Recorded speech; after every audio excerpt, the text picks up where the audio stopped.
Minha alma encontrou finalmente onde pousar.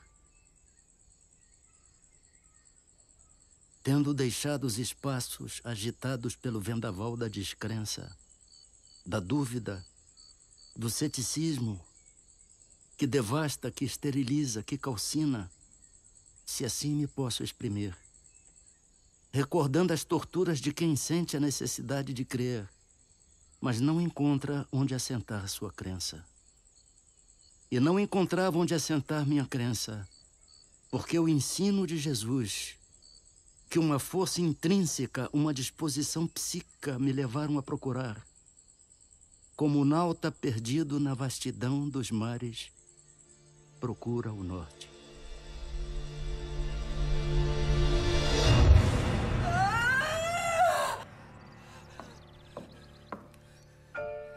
Vamos, dona Fabiana, só mais um pouco e a criança sairá. Força, minha filha, força!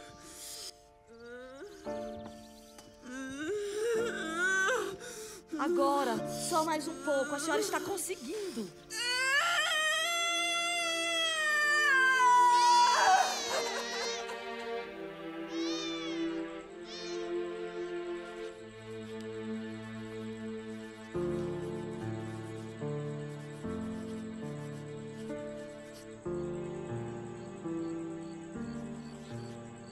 Nasci numa região quase inóspita no meio do sertão cearense. Um lugar onde a barbárie dos antigos conquistadores tornou-lo conhecido por Riacho do Sangue. Era um autêntico Bezerra de Menezes, família de grande influência na região, de honrarias, de disputas políticas e de ideias libertárias.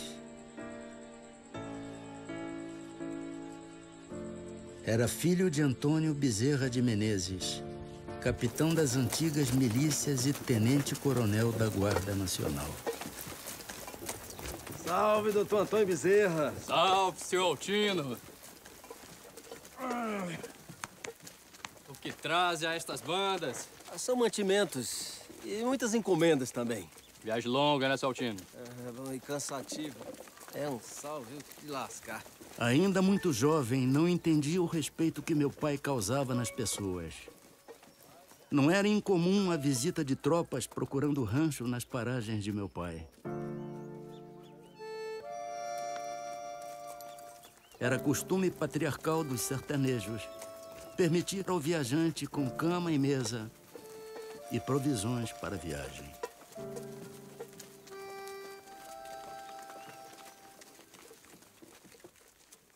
Trouxe o que lhe pedi, Altino? Mas é claro, né, seu Antônio?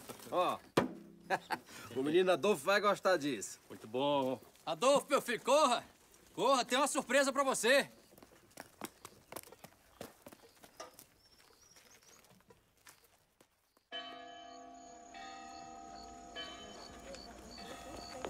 Nos sertões das províncias do norte, as festas tomavam a noite, principalmente quando as comemorações eram em dias santificados.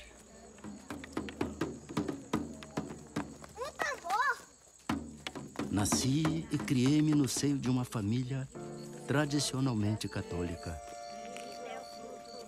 Aprendi aquela doutrina e acostumei-me às suas práticas, mas empiricamente, sem procurar a razão da minha crença. Dois pontos, entretanto, me pareciam luminosos no meio daquela névoa.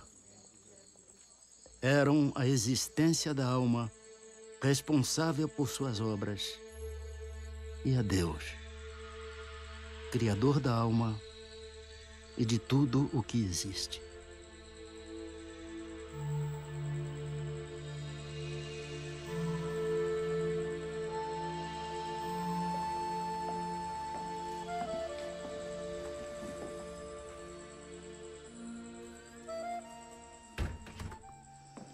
Doutor Leopoldino, o senhor sabe quanta alegria o senhor traz para essa casa com a sua visita e de sua esposa. Alegria e muita honra, não é mesmo? Aceita um licor? Oh, sim. Merci, madame. Meu senhor. Obrigado, Fabiana. Mas, doutor Leopoldino, conte-nos aquela história. A família era mesmo de São João do Príncipe.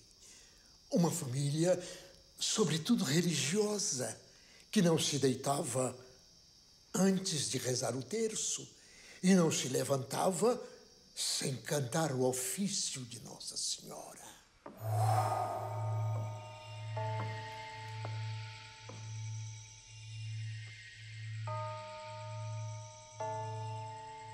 Onde está Hermínia? Espere, meu pai. Vou chamá-la.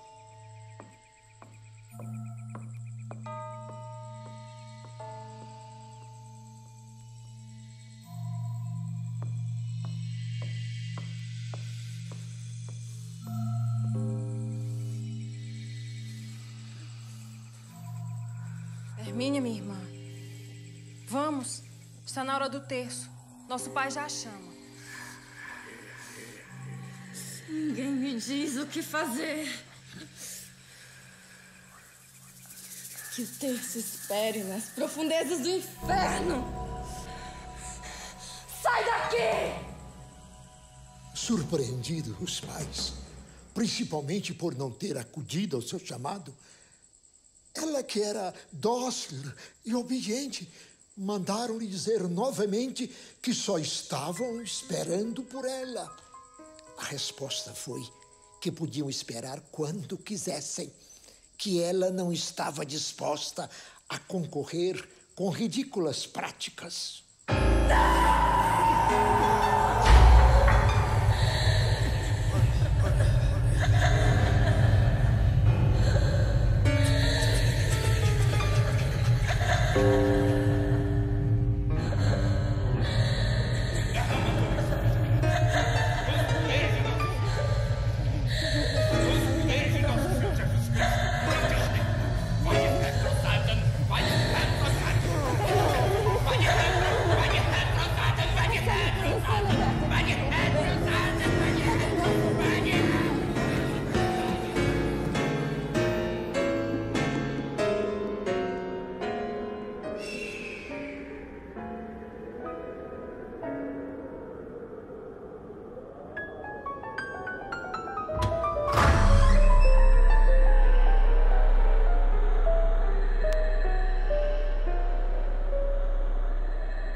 Quando voltou a si, estava livre do demônio.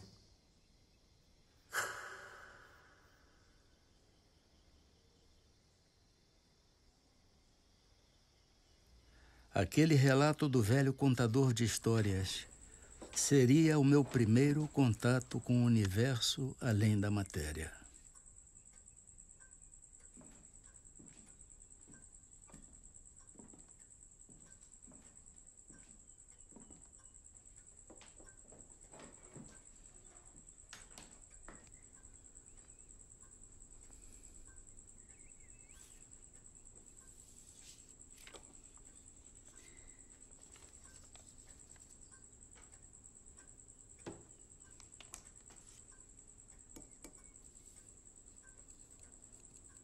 Por infortúnios e motivos políticos, tivemos que deixar o Riacho do Sangue em fuga. As perseguições aos ideais libertários se intensificaram na província.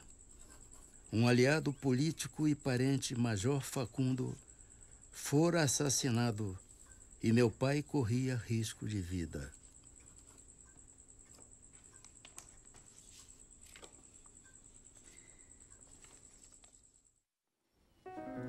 Você sabe o significado dessa frase?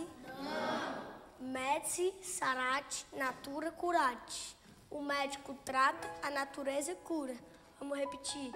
Medici sarat natura curat. Agora a frase toda. Medici sarat natura curat. Ficamos 7 anos em Martins. O suficiente para aprender latim na escola da latinidade e substituir alguns mestres em suas lições diárias.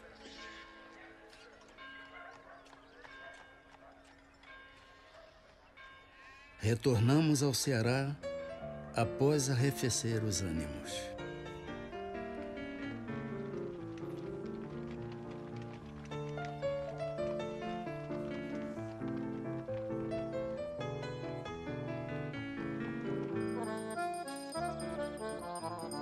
Quando estava finalizando meus estudos no liceu, meu pai ofereceu uma ceia aos amigos, o que era bastante comum.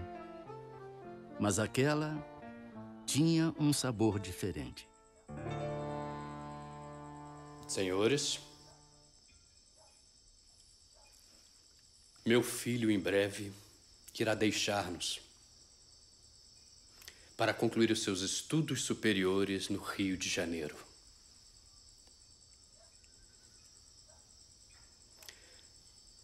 Quero, pois, aproveitar este momento solene e dizer-lhe, diante de meus amigos, uma palavra que me vem do coração. A única e verdadeira felicidade que um homem pode ter na Terra é a que oferece o estudo, o lar, a família, os filhos. E se esta felicidade é a avis rara dos poetas, meu filho irá encontrá-la em seu caminho. E peço-lhe, em meu nome e de sua mãe, que a acolha e não deixe escapar.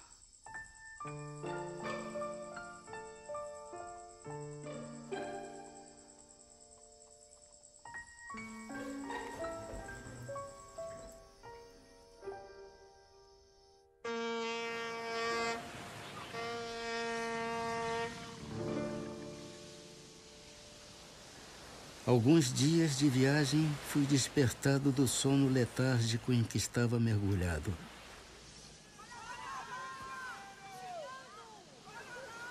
Nenhum perigo havia. Eram os passageiros que se acotovelavam para melhor verem o gigante de pedra que guarda a entrada da primeira baía do mundo.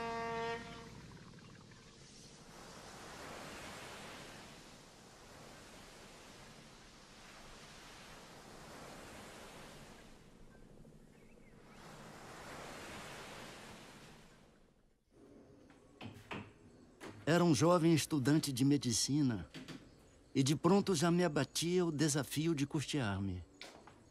Se não bastasse a falta de trato dos colegas, me era preocupante a dívida da pequena pensão e a manutenção de meus estudos.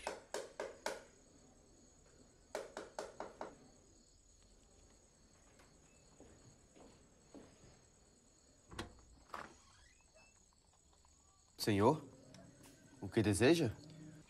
O senhor é Bezerra de Menezes, professor de aulas particulares. Sou. É que estou muito necessitado de aulas de matemática. Já há muito tempo não estudo matemática. Não sei se teria condições de lhe dar essa aula. Mas é que estou realmente necessitado. Eu preciso muito da sua ajuda.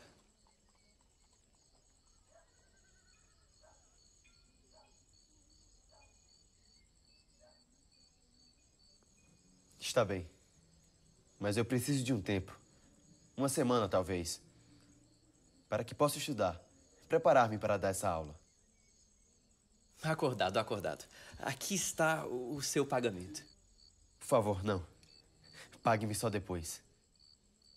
Esse dinheiro o meu pai me deu como mesada. Se o senhor não aceitar agora, eu vou acabar por gastá-lo com futilidades. E quando chegar a hora certa, eu não vou ter como lhe pagar.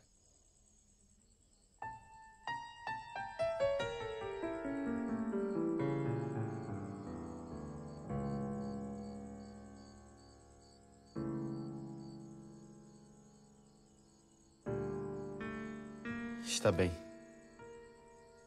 Muito obrigado. Aquele dinheiro era suficiente. As necessidades mais urgentes. Mas o aluno nunca aparecera a uma única lição.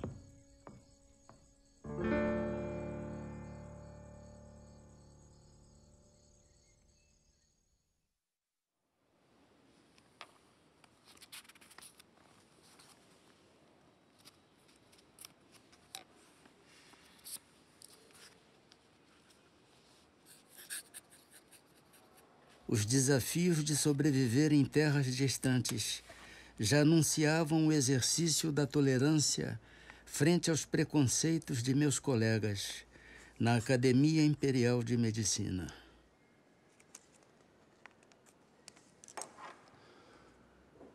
Do Tupi, maracuia. Fruto que se serve ou alimento na cuia. Produzido pelas plantas do gênero Passiflora, da família das Passifloraceae. Angiosperma da ordem Malpighiales, divisão Magnoliófita, classe Magnoliópsida. Poderoso tonificante, anticonceptivo, calmante, hipnótico, hipotensor, refrescante antiespasmódico, antifebril, sedativo e sonífero.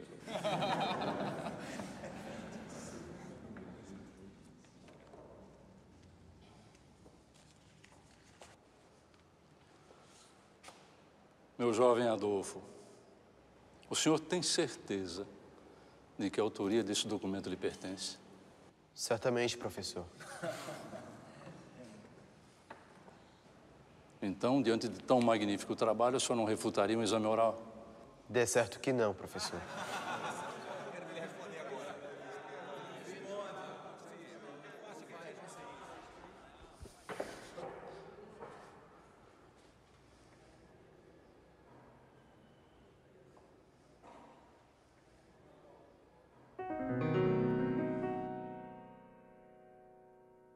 Aquela arguição durou cerca de 1 hora. Ao constatar de que o trabalho era de minha autoria, conquistei um certo respeito de meus colegas e mestres.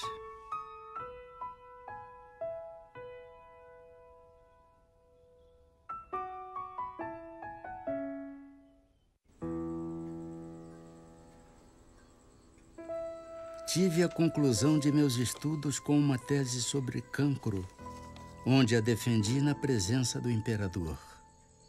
Após doutorar-me, já tomava posse como membro da Academia Imperial de Medicina e logo era um cirurgião-tenente, assistente do renomado cirurgião-mor, professor e amigo, Manuel Feliciano Pereira de Carvalho.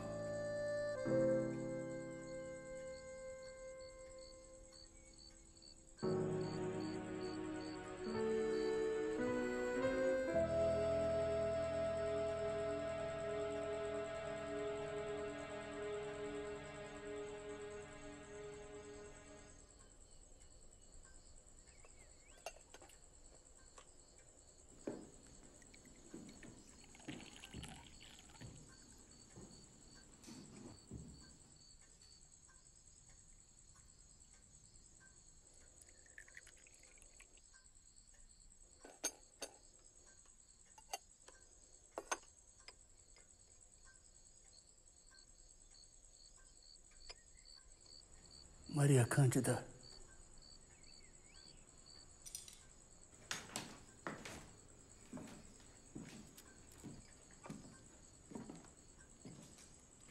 Maria Cândida. Creio, Adolfo, que devas aceitar o convite à vida pública. Não temas em trabalhar pelas causas nobres e humanitárias. Serás um excelente deputado-geral.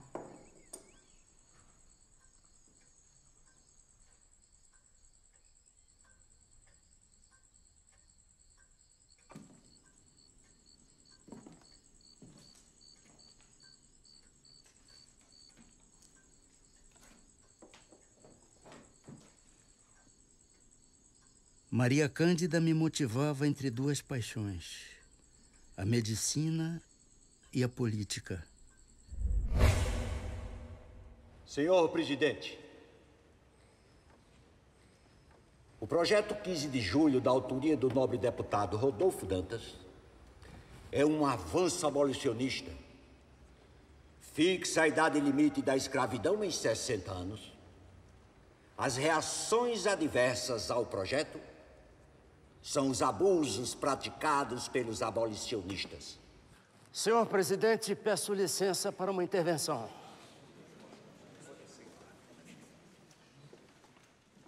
Vossa Excelência sabe perfeitamente que um movimento que levava de forma acelerada a efetivar-se a abolição neste país foi bruscamente interrompido pelo projeto do dia 15 de julho. Não em Campos. Eu tenho a impressão que o nobre deputado pelo 6º Distrito veio a esta tribuna mais como representante de sua localidade do que mesmo para refutar as minhas proposições, que representam a mais pura verdade. Os fazendeiros de Campos, e eu dou testemunho, querem, como disse o nobre deputado, desenvolver as suas indústrias. Mas tem-se visto homens cultos, de elevada posição social mesmo, desconhecerem os princípios mais humanitários. E os abolicionistas querem e devem conter os desmandos destes homens, mas o fazem dentro dos princípios e dos limites determinados pelas leis deste país. Esses homens, senhor presidente, são capazes de cometer as maiores barbaridades contra escravos que são seus semelhantes. E o nobre deputado aqui disse e aqui qualificou que esses atos não passam de abusos de abolicionistas. Mas um abuso não justifica outro. Punam-se ambos. Me perdoe, nobre deputado, mas o que se vê é que esses bárbaros que se viciam, eu diria mesmo com furor ferino, os seus escravos, os seus irmãos, os seus semelhantes, até hoje não foram condenados pela lei. Vossa Excelência, pode apontar-me um fato de um abolicionista processado por violência contra a propriedade servil ser condenado? Não vai encontrar nenhum. Realmente, nobre deputado, eu não apresento um só, porque já que os senhores que torturam, barbarizam, se viciam os escravos que são seus semelhantes e não sofrem qualquer tipo de repressão, por que os abolicionistas deveriam ser punidos por salvarem vidas?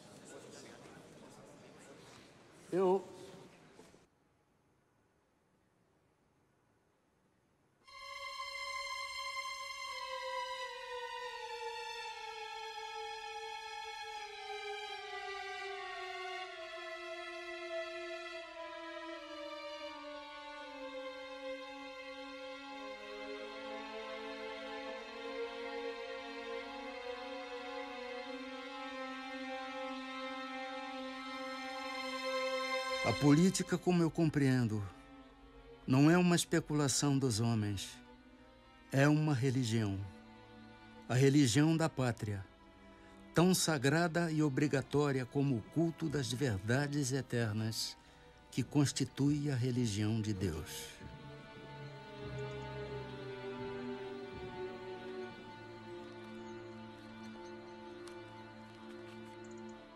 Vossa Excelência?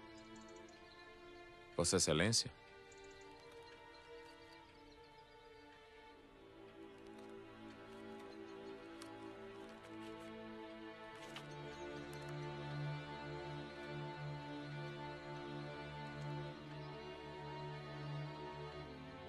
Descrença, corrupção e incredulidade.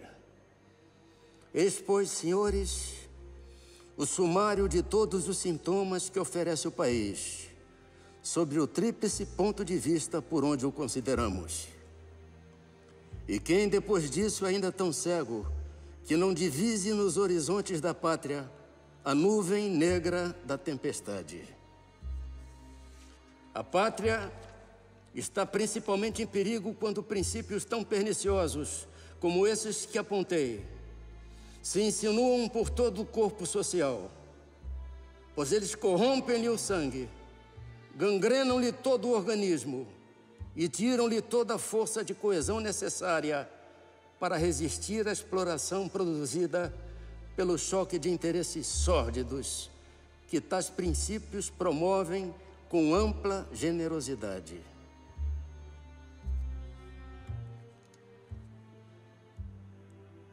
Senhores, a sociedade brasileira está gravemente enferma. As extremidades estão frias e o coração não tarda.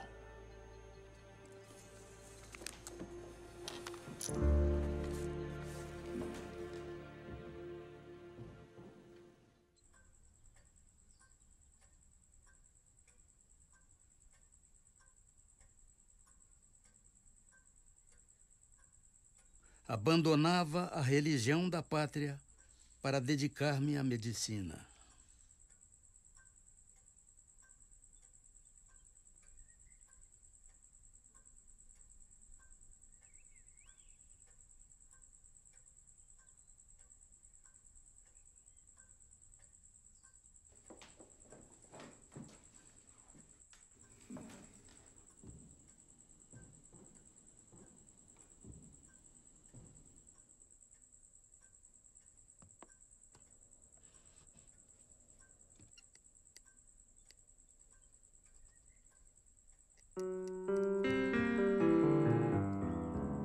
O amor, meu amigo, o amor é uma chispa da luz eterna que penetra nossa alma e nela grava o cunho das coisas imperecíveis.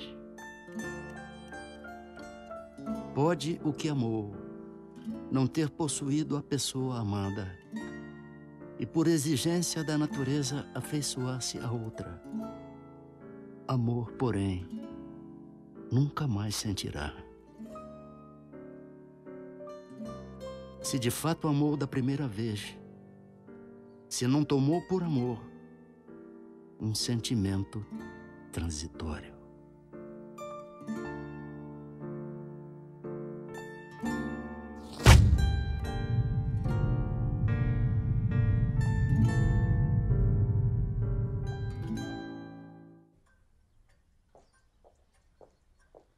Após o desencarne de Maria Cândida, esposei-me com sua irmã, Cândida Augusta, que sempre esteve ao meu lado, principalmente nos momentos de desculto à matéria, resignação e dedicação à minha crença.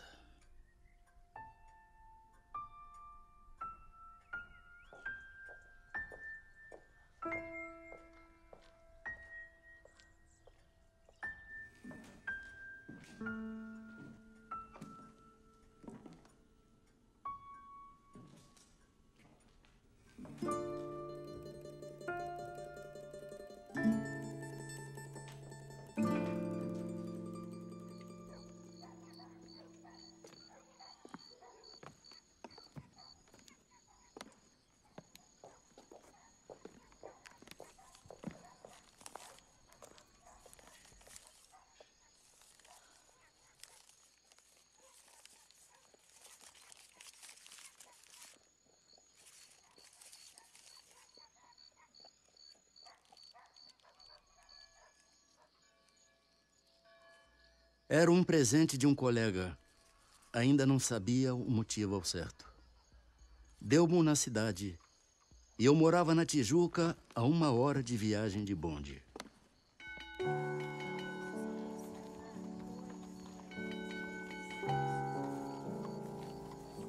Não tendo distração para a longa e cansativa viagem, disse comigo: ora, Deus, não hei de ir para o inferno por ler isto.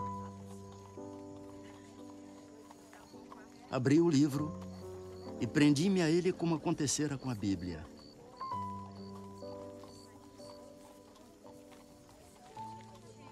Lia, mas não encontrava nada que fosse novo para o meu espírito. E, entretanto, tudo aquilo era novo para mim.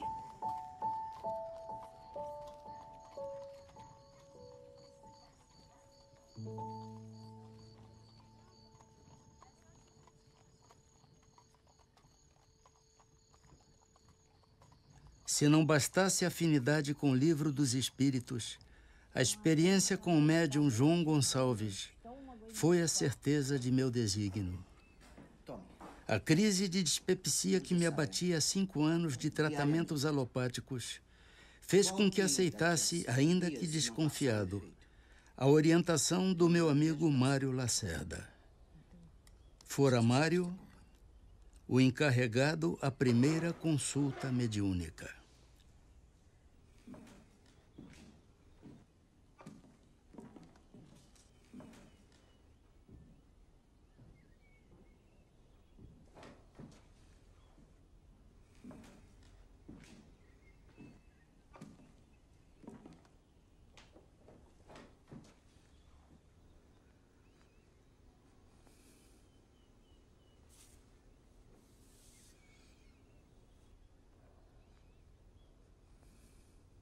O que lhe traz aqui, filho? Um amigo que sofre de uma enfermidade e, pelo que vejo... O seu amigo médico sofre de náuseas, tonturas, vômitos, ardências no estômago. A dor no peito não é do coração.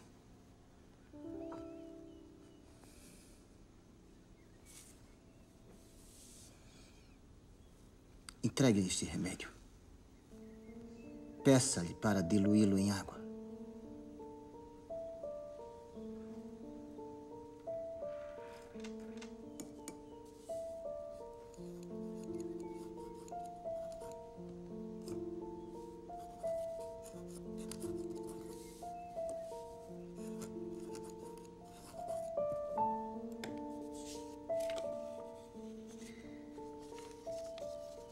Diga-lhe para seguir as orientações do humilde amigo.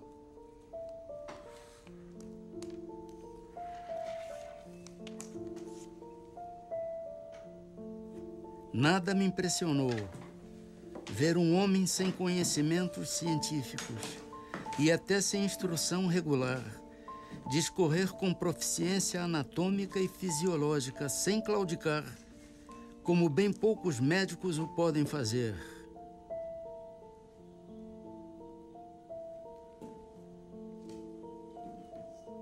Em pouco tempo de tratamento, a doença desaparecia.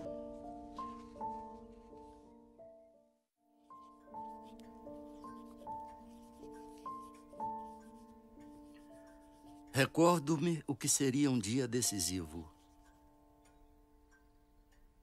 Influência física nenhuma senti. Mas moralmente já me tornara outro homem.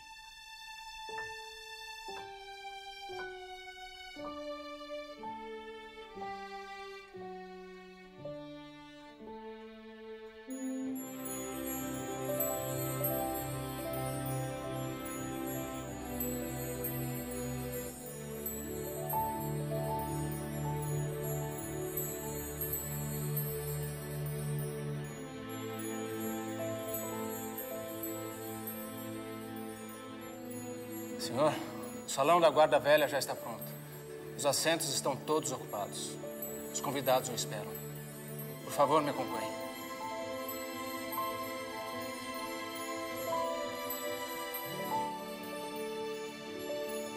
Com licença, senhor. Quero assinar o livro de presenças.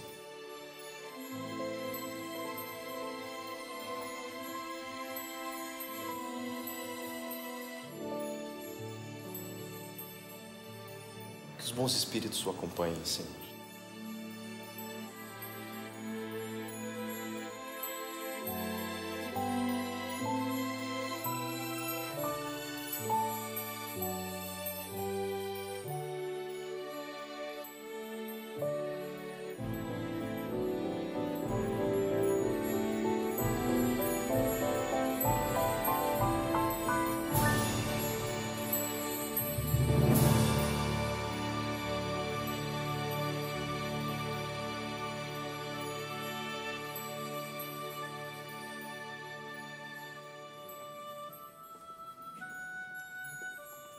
Naquele dia me abracei com um cascalho para não rolar no abismo da descrença.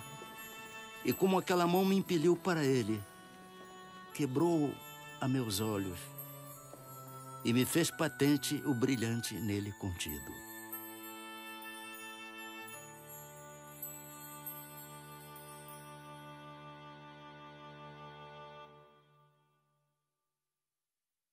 Minha alma encontrou finalmente onde pousar. Posso dizer o meu credo espírita com o apoio de minha consciência e não por imposição de uma autoridade que me queira impor a fé. A moral cristã, iluminada pelos inefáveis princípios do Espiritismo, não pode deixar de modificar para melhor aquele que a procura não por dever, mas por saber que nela encontrará a paz do espírito. Não sou, por minha fraqueza, capaz de analisar o que esta santa doutrina pode fazer pelo coração humano. Também não quero fazer qualquer julgamento para não incorrer no orgulho ou em falsa modéstia. Mas posso afirmar aos senhores que já compreendo os meus deveres para com Deus e os meus semelhantes de modo acentuadamente mais diverso do que antes de ser espírita. Por favor, senhores, vos rogo um pouco mais de vossa atenção. Sei bem que já vos tomei vosso precioso tempo, além do necessário. Mas ao longo da minha vida, ouço dizer que fora da igreja não há salvação. Fora da verdade não há salvação. Mas eu pergunto aos senhores e senhoras, o que é a verdade? Pôncio Pilatos indagou a Jesus: diga, rei dos judeus, o que é a verdade?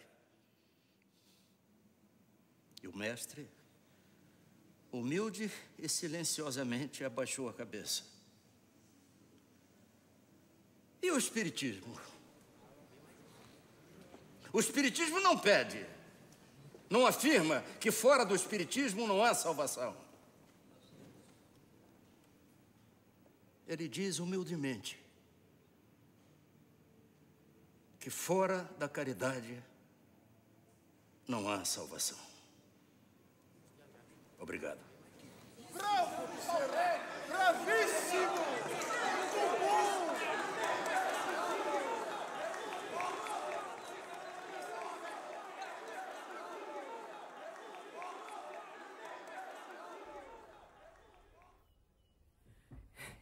Não sei como ele vai receber essa notícia.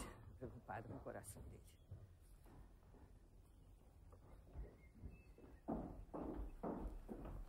Ah, Soares. Soares, meu irmão, não lhe trago boas notícias. Por que tamanha aflição? É sobre o nosso irmão Adolfo. Leia você mesmo. Creio que está desequilibrado.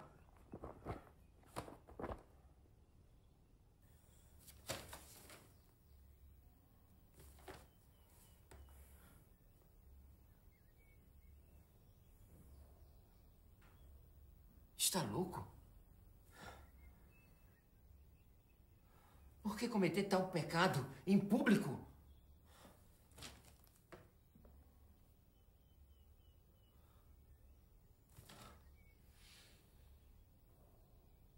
Adolfo expõe o nome de nossa família à ridicularização pública através de forças demoníacas. Mas o que houve, Soares? Meu irmão, Adolfo, adotou a religião dos demônios em discurso público. Religião dos demônios? O espiritismo, uma religião de fantasmas, de pessoas falecidas. Religião de fanáticos que afastam os homens da pura e verdadeira religião. Espiritismo. A religião em que as pessoas se comunicam com os mortos? É. Eu sinto o cheiro de enxofre das palavras dele. Meu Deus, só pode estar possuído. Precisamos buscar o auxílio da Igreja Católica para exorcizá-lo. Religião do politeísmo, religião dos demônios. Que Jesus Cristo expulsou. Religião de Pitágoras. Buscam a pluralidade da existência como boa nova para atrair noviços.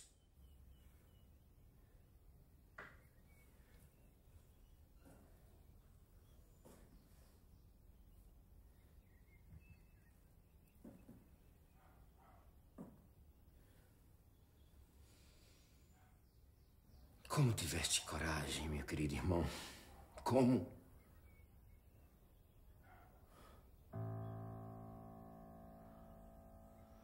Devo comunicá-lo o exprobo de nossa família. Não farás mais parte dela.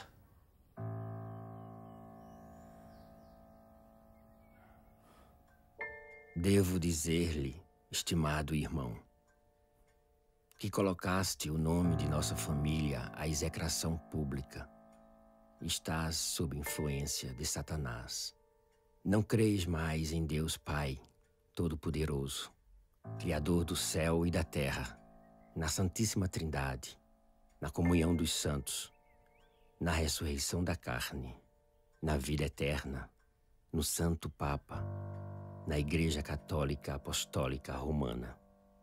Busque o auxílio de padres exorcistas para livrar-lhe deste mal, antes que seja punido por tamanha iniquidade. Concluo afirmando-lhe que não mais faz parte desta família. Seu irmão, Manuel Soares Bezerra.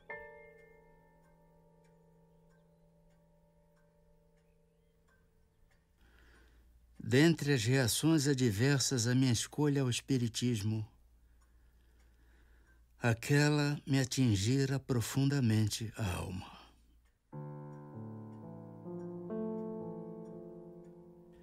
Em resposta aos impropérios, escrevi-lhe uma extensa carta que me vinha do coração. Creio em Deus Pai Todo-Poderoso, Criador do céu e da terra.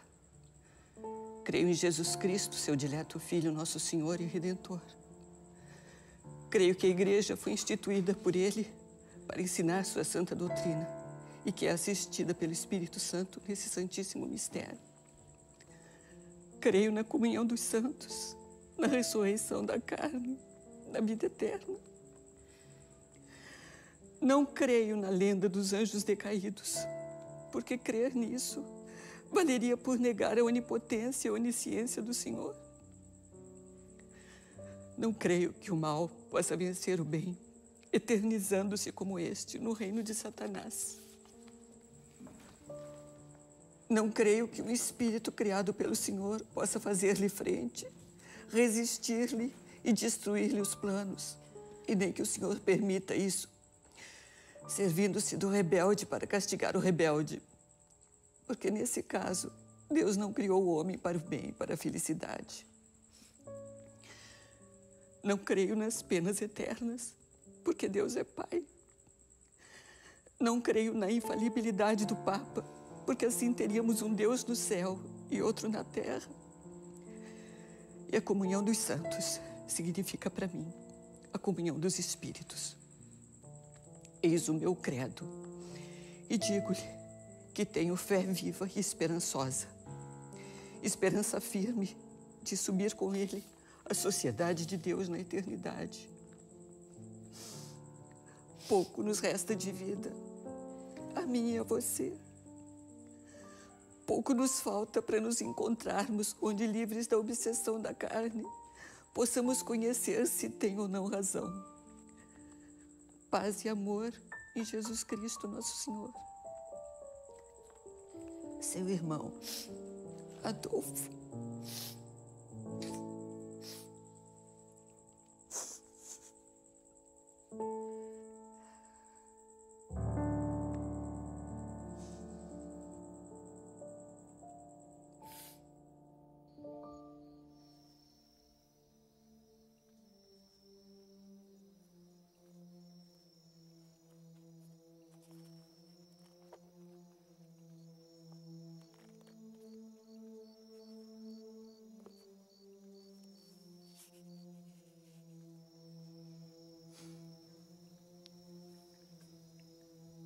Amai os vossos inimigos. Agradecemos a todos os bons espíritos de luzes que quiseram se comunicar conosco e lhes pedimos nos ajudar para que possamos desenvolver e orientar a todos através das instruções que nos deram e que possamos, ao final desta reunião, cada um de nós sair cada vez mais fortalecido na prática do bem e do amor ao próximo. Desejamos também, ao mesmo tempo, que essas instruções sejam proveitosas para os espíritos sofredores, ignorantes, viciosos, que também pediram para assistir à nossa reunião e aos quais rogamos a Deus toda a sua misericórdia. Graças a Deus.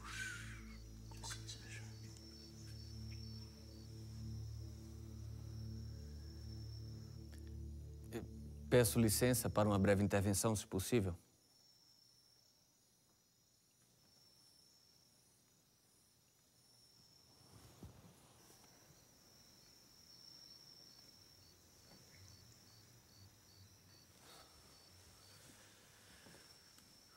Bezerra, continuo ateu. E não somente por meus colegas, mas também por mim, venho convidá-lo a um debate público, a fim de provarmos a inexpugnabilidade do materialismo contra as pretensões do espiritismo. E devo prevenir vocês que o materialismo já levantou extensa lista de nomes de médiuns fraudulentos, de ilusionistas que operam em nome de poderes imaginários, daqueles que largaram o suposto das forças psíquicas e fizeram declarações quanto às mentiras piedosas de que se viram envoltos,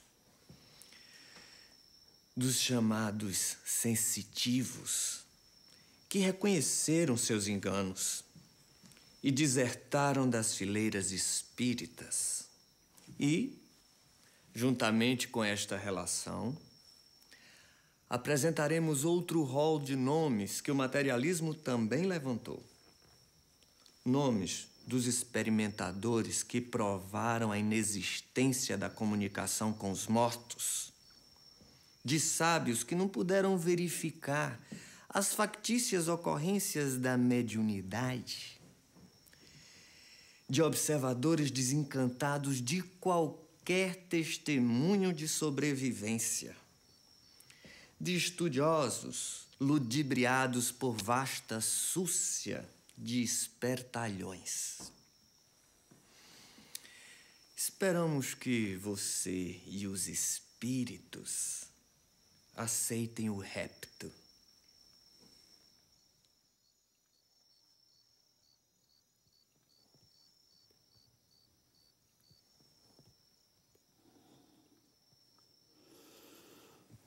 Sim, meu irmão.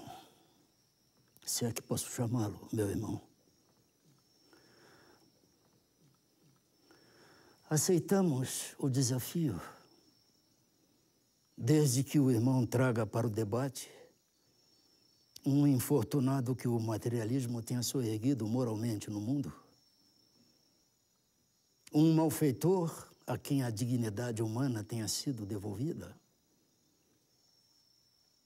O infeliz a quem o materialismo tenha restituído o riso, a alegria de viver. Os desesperados da alma a quem tenha sido restituído a paz do coração.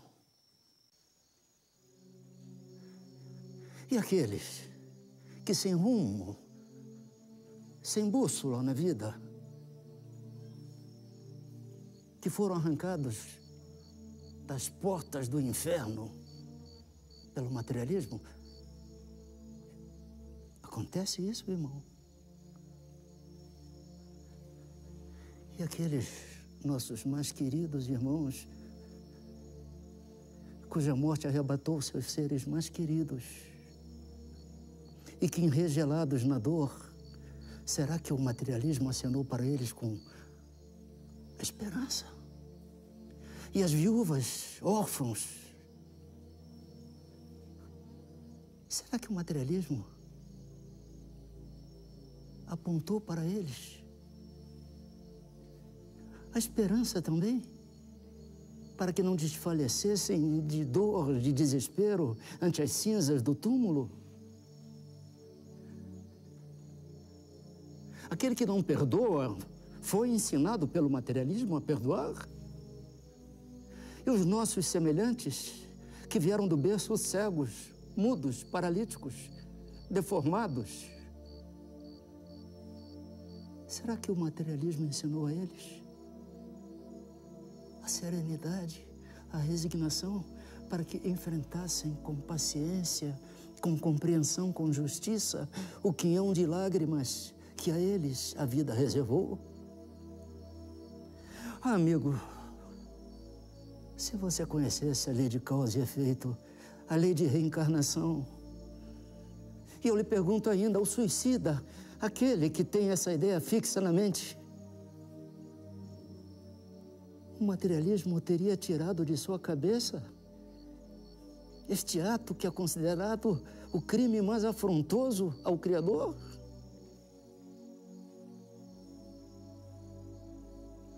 O materialismo esvai-se. O materialismo não preenche a existência.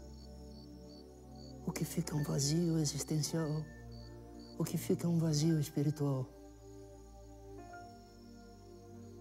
Traga, meu irmão, um só ser desventurado que o materialismo tenha tirado do cipó de sofrimentos neste planeta de expiação. E nós, espíritas, aceitaremos o rapto.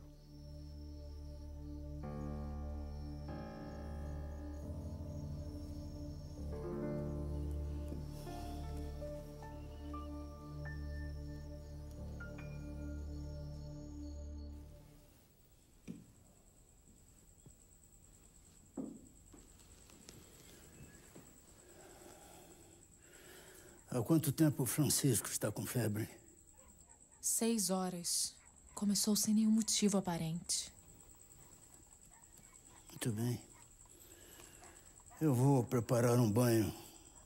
A febre vai ceder. Não. Fique com o Francisco. Eu atendo.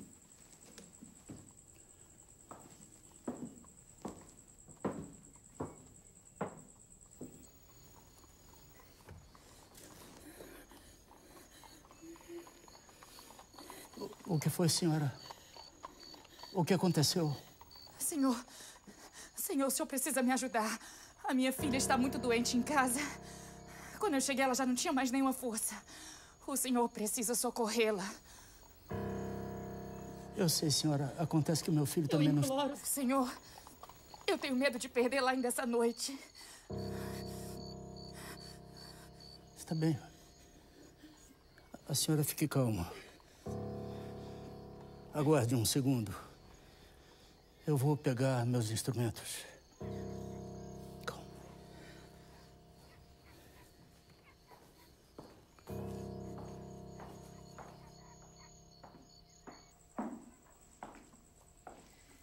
Quem era Adolfo? Uma senhora aflita. A sua filha está muito doente e necessitando de cuidados urgentes. Fique com Francisco. Eu vou atendê-la. Não, filho.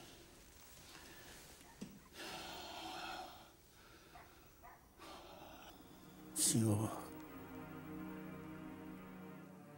em vossas mãos, deixo meu filho. Que assim seja.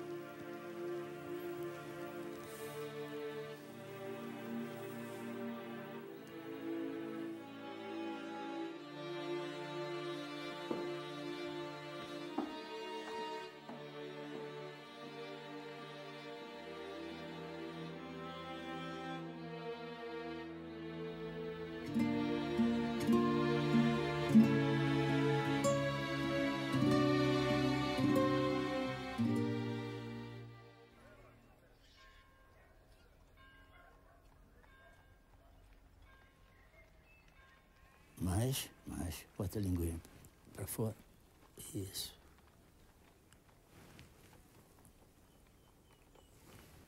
Está bom. Está bem. Pode vestir a criança, senhora.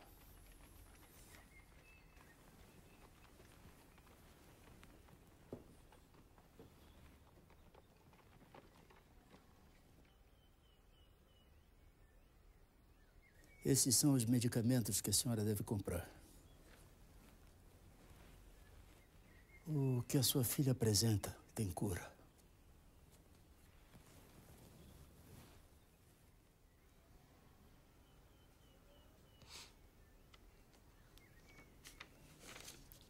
Me perdoa, doutor. Mas eu não tenho um centavo de réis para comprar o medicamento.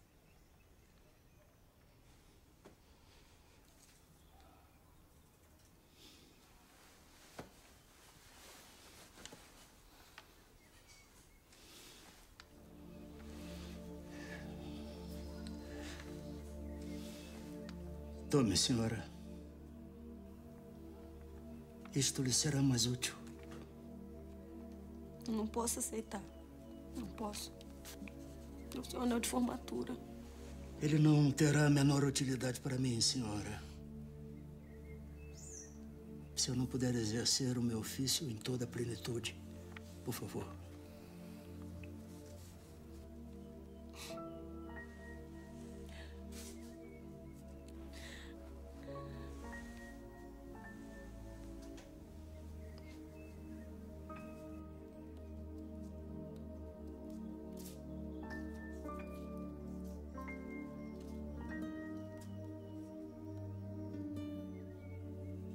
O médico verdadeiro não tem o direito de acabar a refeição, de escolher a hora, de inquirir se é longe ou perto.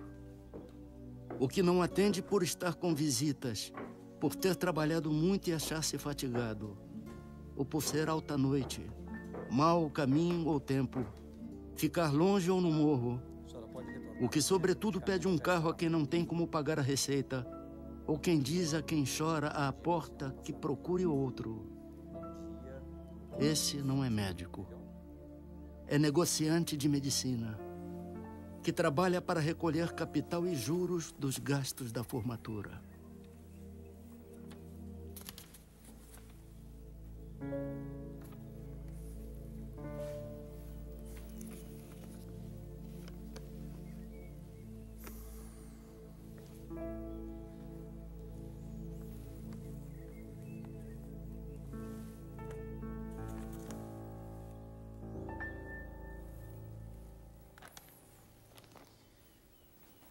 Nós já temos inúmeras dívidas do Dr. Bezerra de Menezes.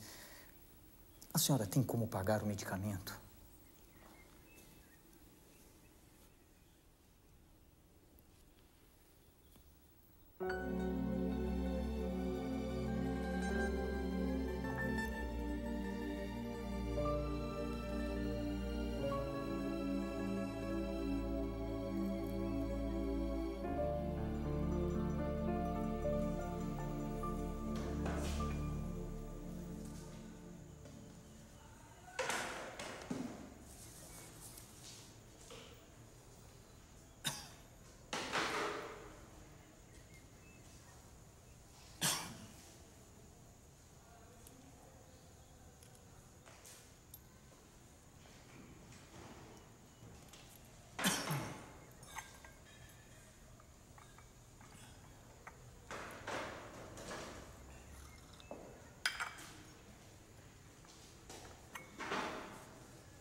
Procurei sem descanso arrancar de mim os maus instintos naturais e substituí-los pelas virtudes cristãs.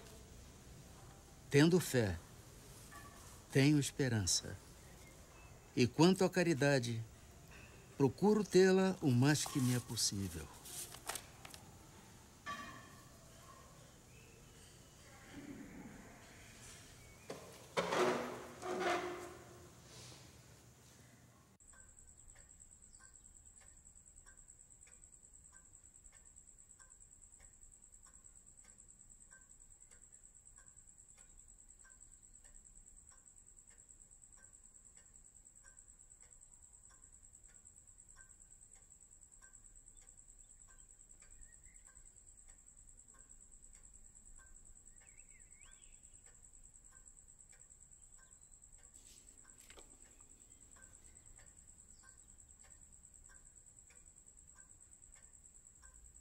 O homem vai na vida semeando boas e más ações, porque não há um que não pratique de umas e de outras.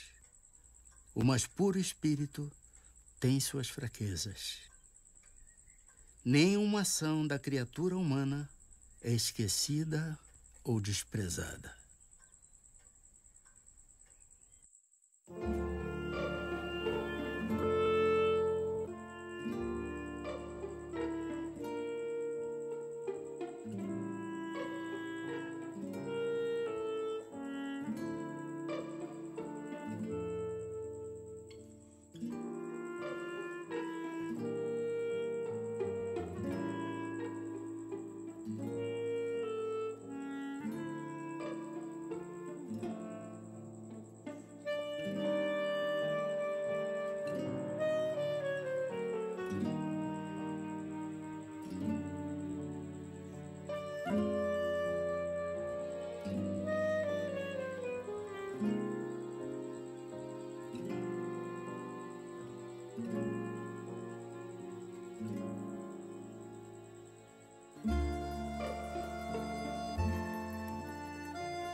Amemo-nos uns aos outros, segundo a palavra do Mestre que nos reúne, sem desarmonia, sem discussões ruinosas, sem desinteligências destrutivas, sem perda de tempo nos comentários vagos e inoportunos, amparando-nos reciprocamente pelo trabalho, pela tolerância salvadora, pela fé viva e imperecível. Recordemos as palavras do Código Divino para vivê-las na acústica de nossa alma, seguindo o Senhor em sua exemplificação de sacrifício, de solidariedade e de amor. Eu sou o caminho, a verdade e a vida. Ninguém irá até o Pai, senão por mim.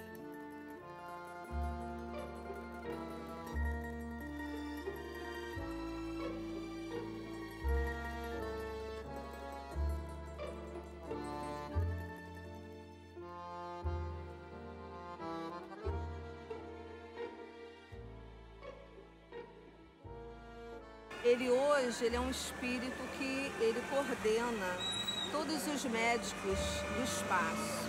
Tem invocado todo dia na minha casa. Nós todo dia pedimos que ele dê uma assistência espiritual, que ele fique próximo, estenda as suas mãos, a fim de que a gente consiga, seja merecedor de receber a graça. Eu perdi uma vista. E nem parece. Então, nessa operação eu pedi não só o Bezerra de Menezes, como a outros médicos do espaço, que orientassem os médicos que estavam me operando. A humildade, a caridade, são o maior exemplo do Dr. Bezerra de Menezes. Foi um médico, mas fazia muita caridade, ajudava muitas pessoas, entendeu? São um dos maiores exemplos dele, a caridade, a humildade que ele tinha no coração. Quando eu me lembro que o Dr. Bezerra nasceu em 1831, e conseguiu o que ele conseguiu, por que a gente vai fazer um pouco mais de esforço para também conseguir ser uma pessoa melhor? Para mim, Bezerra de Menezes, se fosse ele católico, ele era santo já.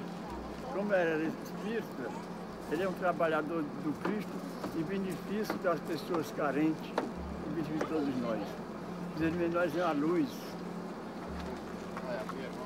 Depois de Jesus, só Bezerra de Menezes, porque respeitando a Deus, porque o que ele fez, nenhum outro homem fez aqui. Pelo menos no Ceará, no Brasil. Porque no século passado, nascer aqui, se formar, ser o médico dos pobres, renunciar a tudo e aceitar a doutrina espírita, e divulgou a união, o amor pelo seu semelhante, concluindo as palavras de Jesus. Amai uns os outros, como eu vos amei. Ele amou tanto que não ficou com nada da terra, mas ficou com tudo do céu.